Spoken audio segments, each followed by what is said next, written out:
Welcome, Mr. Bolen. Thank you so much for taking the time to join us today. Well, thank you, Richard. I'm excited about this opportunity to be with you. Thank you. There's so much that we want to know, Mr. Bolen. Can you tell us a little bit about how you got started? I'm from Kansas and the central part of Kansas, a city called Salina.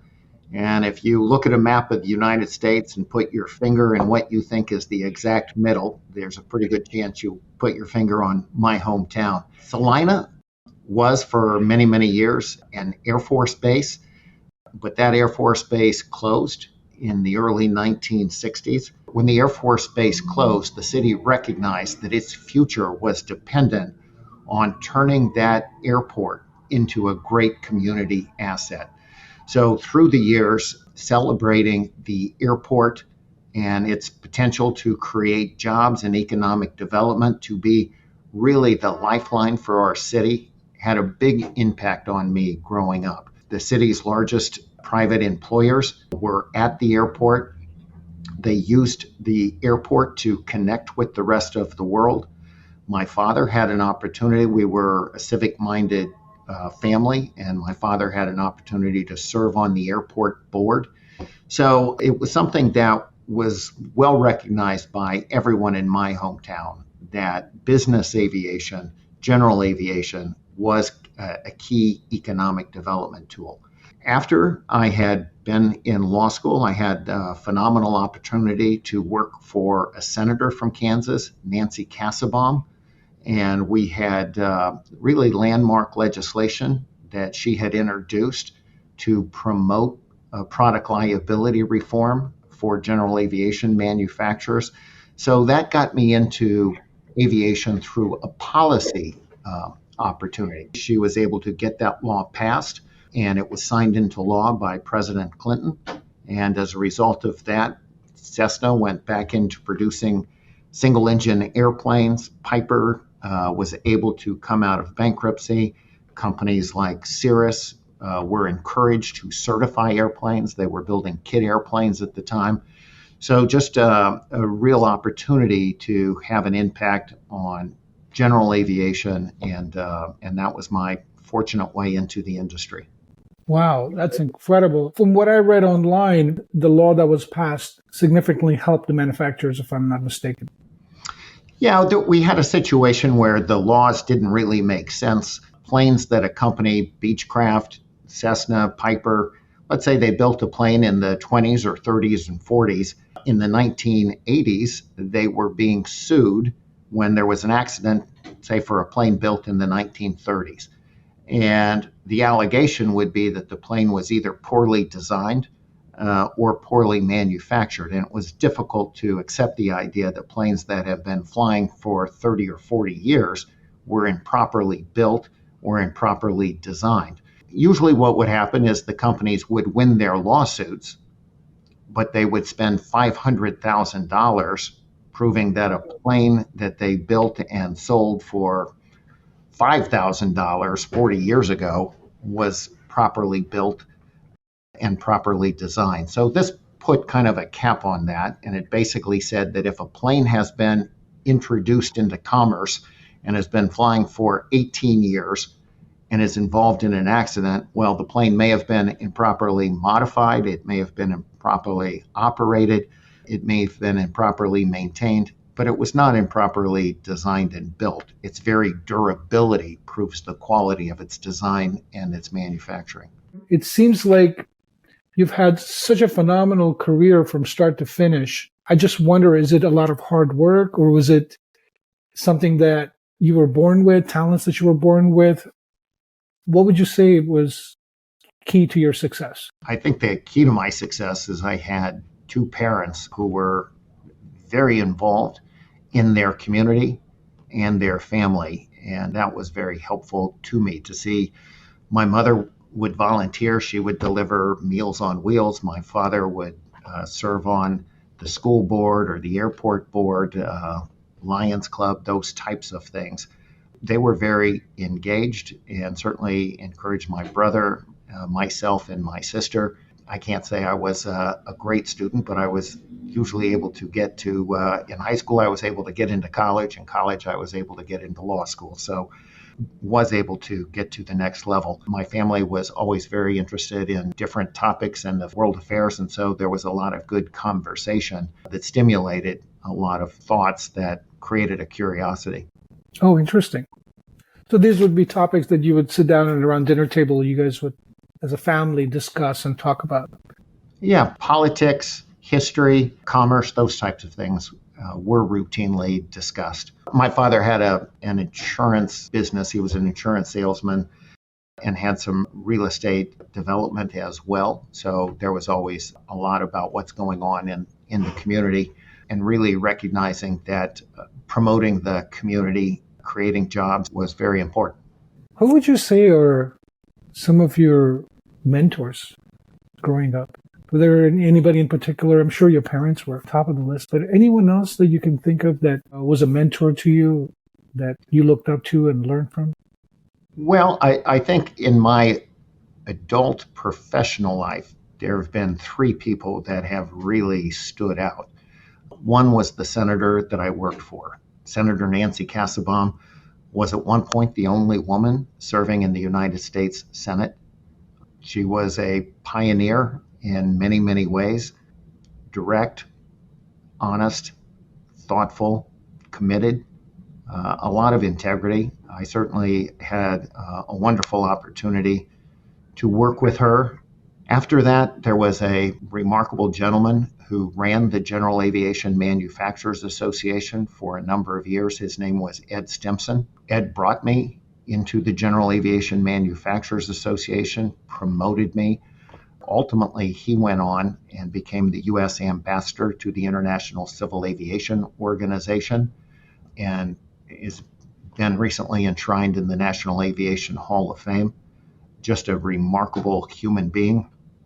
And then the third person, Russ Meyer, who ran Cessna for 35 years, 3 times was the chair of the General Aviation Manufacturers Association, a remarkable person who had served in the Air Force and in the Marines. He attended Harvard and he attended Yale. He was a great business person, a remarkable leader, and he has been my lifelong friend and mentor as well. So Nancy Kassebaum, Ed Stimson, and Russ Meyer are three people who have been just extraordinary friends and mentors to me. And would you say that you became interested in aviation during the earlier years when the town was involved with the airport, or would you say it was later around the time when you were involved with the senator? More around the time I was involved with the senator. I had a deep appreciation for what business aviation meant to my hometown. But getting into aviation policy and having the opportunity to meet with and tour the manufacturers in Wichita, Kansas, in Kansas City, Missouri, all around the country, that's really where I began to appreciate the level of passion that this industry has, the types of jobs it creates, the can-do attitude, the problem solving. That really was unique. And I had the opportunity working with the senator to meet different people from different industries. I had a fairly broad portfolio, so I handled a number of issues with the senator, but there was something very unique about aviation. The passion, the commitment, the reverence for history, the forward-looking nature of it, that really was something that jumped out at me. When you're around passionate people, it's easy to develop the same passions. Yeah, it's contagious. And you started off as economy major and then transitioned to law, and then you completed even the master's of law degree. I was always interested in that, from studying the potato famine to different world wars. I always found that interesting, the decisions that are made and how that is reflected in economies and jobs and really all of society and cultures and civilizations. After studying that, I was interested in law, but not necessarily interested in practicing law. I was interested kind of in law as a foundation for trade and commerce, which led me to pursue a master's in tax law. And then obviously it was a great opportunity to be able to work on Capitol Hill and be involved in policy. It's amazing how the dots connect as we move forward. I wanted to become a commercial pilot. I went to Embry-Riddle, and at a certain point, I realized I didn't want to become a commercial pilot, but I loved aviation. So I finished my degree in aerospace studies, and then about 4 years later, found myself leading a private aviation company. So all that education came to be very useful and still is till today and what I do. But I would not have known that earlier on when I was first considering aviation and getting my degree, even though I didn't want to become a commercial pilot. You know, someone once said, like, everything that we learn at some point, we're going to use it. Yeah. And there's a good reason for why we have learned it. The next thing that I would love to talk about is NBAA. It's phenomenal what you've accomplished and what you are accomplishing. I want to say thank you for your leadership. As someone in the aviation industry, we're constantly seeing you defending us and stepping up for us and fighting back for the industry and just putting such a great face to private aviation. You are an amazing leader, but you're also such a kind person. You've always been there for everyone at every level of the private aviation industry. How did you get involved with the NBA? Well, when I went to work for the General Aviation Manufacturers Association, obviously there's been a long special relationship between the manufacturers and the operators. And I think that's one of the things that makes business aviation, general aviation, unique. You don't see a lot of necessarily connection between, say, automobile manufacturers and automobile users. But here, I think it's recognized that we're all in this together. And the value of the operator sees in a plane, the value of the plane, there's just always been a really close connection between those two things. So had an opportunity to work closely with NBAA and ultimately a chance to become part of NBAA. NBAA was created at the end of World War II. So it has been around for nearly 8 decades. And it was founded by 19 people who recognized that a collection of people coming together could do more than anyone isolated, that there was strength in numbers and strength in unity. And so you had 19 companies that came together and said, we want business aviation to grow and thrive in the United States and really around the world. We want to make sure we're able to get people where they need to be when they need to be there. And we have come to rely on general aviation aircraft to do that. How do we make sure that can continue to grow and thrive? And I think going back right after World War II, they said, well, first of all, in order to thrive, we need to be safe and we need to be perceived to be safe. We need to be professional and we need to be perceived to be professional. And we're going to have access to airports and to airspace. World War II ended. We didn't want to see a lot of airports closed. We didn't want to see general aviation, business aviation being regulated out of the sky. So that really set the foundation for the organization. And through the years, our leadership and our membership created a culture of commitment that I was very fortunate to have an opportunity to become part of and to try to perpetuate that. Obviously, the world changes and is constantly evolving, and our organization needs to do that as well. But for us to foster an environment that allows business aviation to thrive, we need to be safe and perceived to be safe. We need to be professional. We need to have access to airports, to airspace. We need to be secure. We need to be sustainable. We need to recruit the best and the brightest workforce. We need to find ways to bring new technologies to the market. All of these things were part of what NBA was created to do and what we are committed to doing today.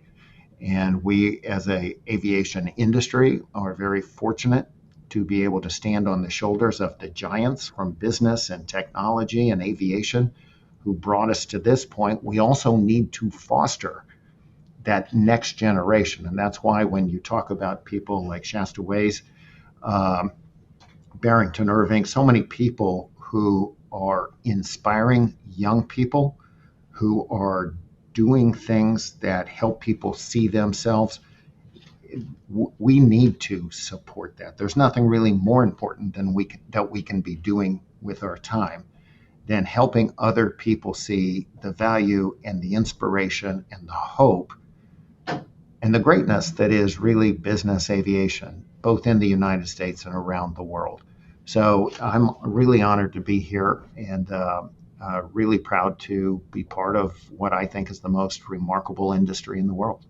I know that there's been a lot of negative news about private aviation, topics such as banning private jets. And I know that there's been a lot of lobbying going on in regards to lengthening the aircraft depreciation schedules. I think that was one of them, increasing IRS auditing of aircraft operators. And I think there was also some talk of tax increases on fuel. You and your team are there speaking on behalf of private aviation. How are things going, and what are your thoughts in that regard? Well, I think sometimes business aviation is defined by exceptions and caricatures of who we might be instead of the reality about who we are. So what business aviation is in the United States is an essential industry. It is an engine for our economy. It's a vital link in our transportation system. It is a great American industry.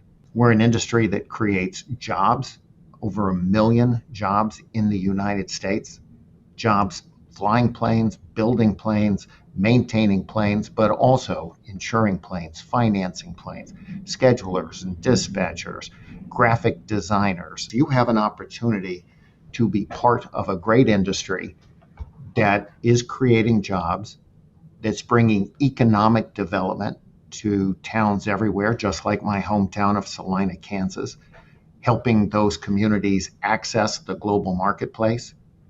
We're an industry that helps companies be very efficient and productive so they can compete effectively in a global marketplace. We do an enormous amount of humanitarian flights. So whether it is taking cancer patients to treatment centers, flying organs to transplant patients, responding to hurricanes and floods and wildfires, this is really who we are. 85% of the NBAA's members are small and mid-sized companies. They are often flying to communities with little or no airline service.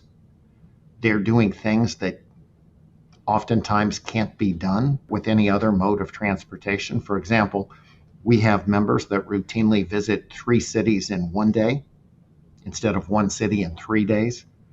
They are moving teams of employees that can discuss proprietary work en route and back without fear of eavesdropping, so they can discuss proprietary information and turn travel time into productive work time. They can move products that may be too big to fit in an overhead bin or too sensitive to go in a cargo hold. These are the realities of business aviation. Business aviation is a great and essential industry that deserves to be promoted, not pilloried. So when we see a tax coming on business aviation suggesting we should pay more in taxes, we should find ways to limit business aviation, I think that's done with a caricature in mind, not the reality, because there are so many communities, so many individuals, and so much good that is being done as a result of business aviation. It's up to not just NBAA, but our members and people all around the country, small town mayors, city councils. All of us need to be out telling the story about what business aviation truly is and what it means. And that includes our commitment to sustainability. That includes our commitment to safety. All of these things are attributes of our industry. We have a long track record in all of these areas. And so it's about getting the real message out about business aviation and not letting other people define us for whatever purposes they may have. It's amazing the difference between the viewpoints. As far as sustainability is concerned, we spoke with Doug Bolen and he mentioned 2% of 2%. And as far as adding to the economy, I was reading on the NBA website, 150 billion to the U.S. economy. It may even be more than that. I think it's actually $250 billion. So it is a huge impact on the economy. But I also want to go back, when we talk about the efficiency of business aviation, efficiency, sustainability, they're synonymous in that respect. We have been leaders in finding more efficient ways to fly. Business aviation, we were early adopters of winglets, for example. We were early adopters of light composite technologies. We were early adopters of satellite navigation. If you look at an aircraft today, new aircraft are up to 35% more efficient than the models they replace. So this is an industry that has always been focused on increasing efficiency, increasing sustainability. We're leaders in sustainable aviation fuel. We're leaders in hybrid, electric, even hydrogen propulsion. We are constantly evolving and adapting turbine technologies. What we are doing is bringing societal benefits like jobs, economic development, humanitarian flights, and we are reducing our environmental footprint and have a clear commitment to be net zero carbon emissions by 2050. And I think it's up to all of us who are part of the industry to make sure people understand that. That leads me to my next question. What do you envision for business aviation? Well, business aviation, as I said, has always been about getting people where they need to be when they need to be there, and to do it safely, securely, flexibly, sustainably. And if you look at business aviation through the years, you'll see it follows the evolution of flight. Business aviation has taken place and continues to take place, sometimes in piston aircraft, sometimes in turbine aircraft, sometimes in fixed wing, sometimes in rotor wing. We've done it with aircraft made of aluminum. We've done it with aircraft made of composites. We are constantly evolving and adapting, bringing in new technologies that help us do the mission constantly more efficiently and effectively. What we are seeing is that the entire spectrum of general aviation aircraft is evolving, adapting. What we will always need is to move people where they need to be when they need to be there, and to constantly do that ever more safely, efficiently, sustainably. And we have a very strong record of success getting it done to date and a very clear pathway going forward. We need to make sure that we're able to bring the new technologies to the marketplace. We're able to have the best and the brightest workforce being able to be involved in our industry. We need to embrace new technologies, and we need to make sure people understand the value of this industry to our economy and to our transportation link and to our job space. Mm-hmm. Absolutely. Do you enjoy your work? I love work. I love my work because I love the people I work with. The people who I'm fortunate to work with on the staff here at NBAA are remarkable human beings, so dedicated to one another, so dedicated to our mission, so dedicated to serving our members. It's a wonderful environment, and to be part of an industry that helps people, that people are passionate about, I feel very fortunate. I feel blessed. At NBAA, we try to operate with a set of core values that helps define our culture. And those values include being a community of caring. I'm fortunate to be around a lot of people who care deeply about each other and our mission. We also are committed to trying to deliver excellence in all that we do. And it's exciting to be part of a team that wants to be its best and sets as a bar excellence. We also have a philosophy of leading from any seat. I think we've all learned that some of the best ideas come from unexpected places. And it's been amazing to see the type of contributions that we have seen for our industry, whether it's from people volunteering for the association, just walking in the door as a new employee, or people that have been around for a while saying, here's what I've noticed in my observations through the years. And that creates a great environment. We work hard to promote community. Everybody wants to be part of something, and we are part of a wonderful business aviation community and want to make sure that we are articulating why that is such an important community and helping people feel part of it. And what about young people that might be watching and are interested in aviation? What advice would you have for them, Mr. Bolen? Well, first of all, we want everyone to know that we as a community want to be open, we want to be inclusive, we want to support people so that we are able to attract, develop, and retain people. We want them to come into our community and not view it as a job or even a career. We want it to be part of who they are. And that means for young people, we know they like working on technology, and we have some of the latest technology. We know they want to be part of a community, and there's something very special in business aviation. At NBAA, we have something called our Young Professionals Council, where we work hard to provide an opportunity for young people to meet each other, to share their experiences, for them to network and grow. We know experiences matter. You're part of a community that it has a lot of different experiences. And we're a community that believes in lifetime growth. At NBAA, we focus on professional development and helping people continuously learn and hone their skills. So I would say to anyone, this is a wonderful community to be part of. We want you to join us. We want to help you succeed. We want to help you grow. We want you to be a complete professional and a complete person. And we've got resources and people, whether it's internships, mentorships.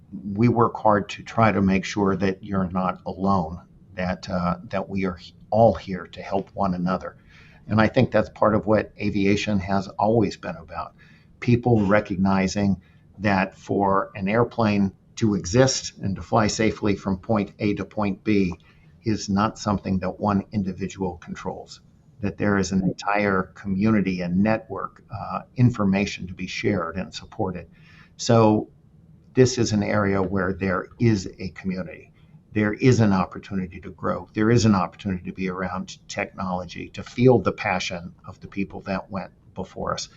So I could not be more proud to be part of such a remarkable industry. And at NBAA, we're committed to trying to bring people into our industry and give them the tools they need to succeed. We have student memberships. We do events celebrating things like Girls in Aviation Day, where we try to be out in the community as supportive as possible. In just a couple of weeks, we're going to welcome to Washington, D.C., a number of college students from around the country who are part of a aviation fraternity, business fraternity nationwide. They'll be in Washington, D.C., and we'll have an opportunity to talk with them about the industry, but also help them see the importance of government in their lives, setting up special meetings on Capitol Hill and giving them an opportunity to see just how important engagement is in every aspect of life. And with business aviation, the passion and the magic that's all around that. Mr. Bolen, you've had such a phenomenal career. I wish you much success. I wanted to know, what advice would you have, life advice, would you have for someone young that might be watching and saying, wow, that's the kind of life that I want to live, or that's the kind of success I want to have in my career? Is there any advice you could pass on? I'm still trying to grow and learn and live every day. And every day you find out there are things that you have hardly mastered. But I do think when I think through the values that were articulated by the employees at NBAA of caring about people, of trying to be excellent, of trying to lead and allow others to lead, and recognizing that we're all part of a community. Those are important things. So I always tell people, do your best and do your part. Keep the faith. Recognize the world is round. So sometimes you're on top, sometimes you're on bottom, and sometimes that circles very quickly. And so, I think we're all learning. We're all trying to do our best, and we're all looking for the meaning and purpose in life. And for me, a huge part of that is promoting this wonderful industry that's business aviation, general aviation, using it to inspire people, using it to create jobs, provide economic opportunities, to bring the world closer together. These are things that I'm very committed to, and NBAA has always been committed to. And I think so many people in our industry are committed to it. One of the things that is really special for NBAA is that for decades, we have had huge numbers of people in our industry willing to volunteer their time and their expertise to help us understand what best practices are, how we can be more safe or more secure or more efficient, more professional. The number of people in our industry who want and do give back in every way is something that I take a lot of inspiration in. What I try to tell myself and what I've learned from others is the more you give, the more you get. And we're an industry where people give a lot, and I think they all feel fortunate to have received the many benefits of being part of business aviation. The number one thing that I want people in our industry to do is be engaged. Let people know that you are part of this community. Let people know how important this community is. If you can be engaged with your elected representatives, and NBA tries to facilitate that, you can always go to nbaa.org/advocacy and find ways to communicate with your elected officials, which is exactly what our founding fathers, the way they designed it. They created a representative form of government so you could have someone to represent you in Congress. Let them know that you're part of this industry and be engaged. Tell the story of who we are. Help us shape laws and regulations that foster business aviation, and just share the excitement that we have every day. Mr. Bolen, we can actually write an email directly to certain people in office. Yes. NBAA has a resource called Contact Congress, and that allows you, by simply typing in your zip code, it will identify your member of Congress and your two senators, and you can write them about anything you want. They say in a democracy, you get the type of government you deserve. Participate, help shape that government, help promote the policies, the laws, the regulations that you deem are appropriate. We certainly know that laws and regulations can either stimulate our industry or harm our industry. As I said before, we're an industry that deserves to be promoted, not pilloried. And I think we need to make sure that elected representatives understand that. Mr. Bolen, thank you so much. Thank you for everything that you do for the industry. Thank you, Richard. It's been a real honor to be part of this today. Thank you for giving me the opportunity. I hope we'll get a chance to talk again soon. Yes, sir. I look forward to it. Thank you so much. It's been an honor. All right. Wishing you a wonderful day. Thank you, sir. Goodbye.